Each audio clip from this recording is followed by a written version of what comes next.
Bonjour à tous, chers fidèles du Courrier des Stratèges et de Samari et compagnie. Petite vidéo comme d'habitude pour vous introduire et vous présenter le dossier suivant qui sera mis dans la boutique du Courrier des Stratèges le dimanche 6 novembre dans notre parcours à la fois de débancarisation et de sécession patrimoniale. Nous allons aborder une nouvelle thématique. Il y aura probablement plusieurs dossiers sur cette thématique qui sera donc celle des crypto-actifs. Je préfère dire crypto-actifs que crypto-monnaie. On en discutera peut-être avec notre invité. Notre invité, c'est Pierre de Sortie de Banque. Bonjour Pierre.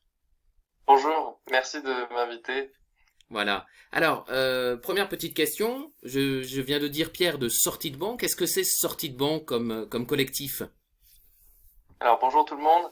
Je garde ces lunettes pour un minimum d'anonymat, même si voilà, il n'y a pas de gravité. C'est donc le collectif Sortie de Banque que je représente. On est un groupe de citoyens à partisans et notre but c'est d'expliquer aux gens de manière très claire et en évitant un maximum d'embûches comment on réussit à découvrir le monde crypto-actif et comment on peut utiliser cette technologie à notre avantage sans tomber dans plein d'erreurs que nous-mêmes avons fait puisqu'on a cette expérience de plusieurs années dans les crypto-monnaies. Très bien. Alors, par crypto-monnaie, crypto-actif ou crypto tout court, finalement, de quoi parle-t-on? Alors, on le dira évidemment dans ce dossier d'une quinzaine de pages que nous sommes en train de constituer, mais finalement, de quoi on parle quand on dit les cryptos? Alors dans les cryptos, il y a beaucoup de choses. Si je le découpe en quatre grandes catégories, il faut savoir que les crypto-monnaies, ou les crypto-projets, on va dire, il y en a des milliers, entre 2000, 10 000 si vous voulez.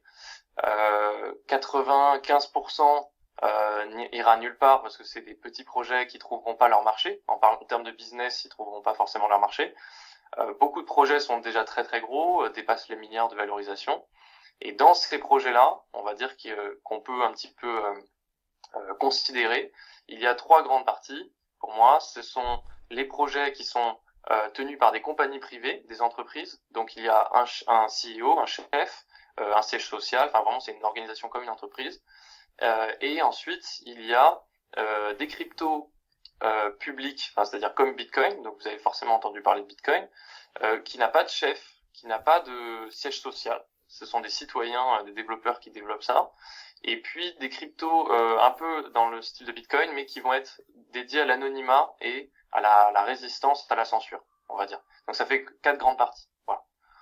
Et donc il faut savoir que donc nous, sortis de banque, on s'intéresse à ce qui permet de protéger les citoyens et qui permet d'avoir le maximum de résilience vis-à-vis des censures qui pourront venir des différents États.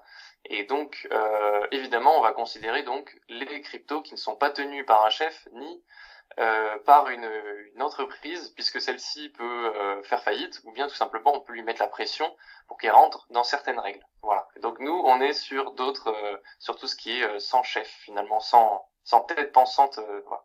Voilà.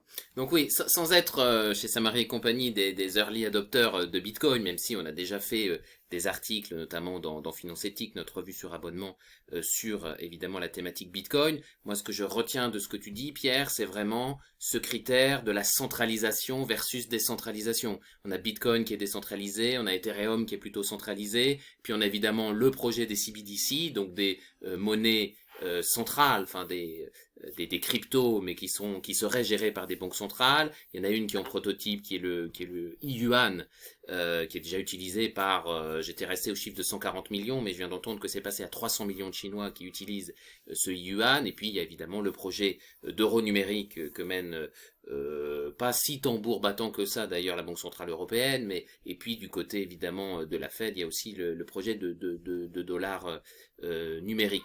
D'ailleurs, je crois qu'il faut plutôt dire pour ces monnaies centrales que ce sont des monnaies programmables parce qu'on comprend bien alors le recul en termes de liberté que cela constituerait pour nous, là où précisément ces monnaies, ces crypto-monnaies décentralisées comme Bitcoin, mais il y a aussi effectivement Monero et d'autres, eh bien, nous permettraient au contraire de retrouver des degrés de liberté. Finalement, est-ce que si je dis que la promesse de ces cryptos, c'est de retrouver de la liberté, est-ce que je me trompe?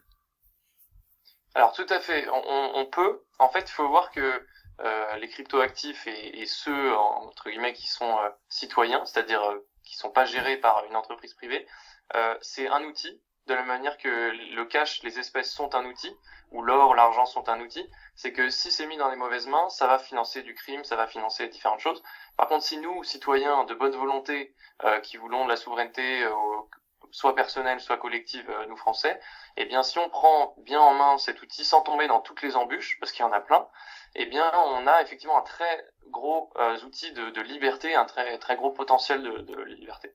Donc, il faut savoir bien l'utiliser et pas tomber dans les embûches. Donc, c'est pour ça que nous, on explique un peu tout ça et on est encore une fois tombé dans tous ces travers avant pour éviter de le refaire.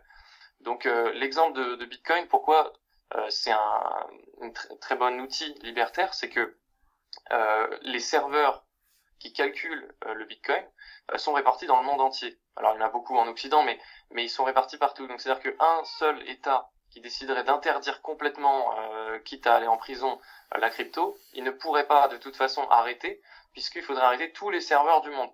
Et c'est valable pour donc Bitcoin, pour Monero, il y en a d'autres.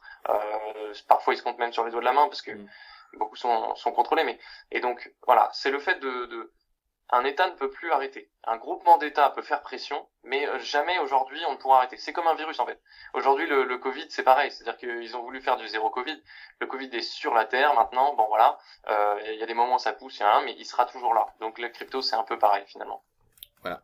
Donc effectivement, hein, c'est un univers à part entière sur lequel, à titre personnel et chez Samari et compagnie, on s'est penché autour du printemps 2021. Donc voilà, chacun a sa courbe d'apprentissage et dans ce dossier, dans ce premier dossier dédié aux cryptos, dans ce 9e dossier de sécession patrimoniale, eh bien on vous propose précisément de vous expliquer pas à pas, comme on l'a fait sur l'or, comme on l'a fait sur l'argent, comme on l'a fait sur les devises et le cash dont vient de parler Pierre, eh bien de ce nouvel outil indispensable. Il faut mettre ça dans votre boîte à outils pour faire sécession avec le système et essayer de retrouver, comme tu viens de le dire, à la fois des degrés de liberté individuelle et des degrés de liberté collectif. Très bien. Et donc à retrouver dans la boutique du Courrier des Stratèges le dimanche 6 novembre. Et il y aura eu la veille le 17e hebdo de l'épargnant. Merci de votre fidélité. À très bientôt. Merci Pierre.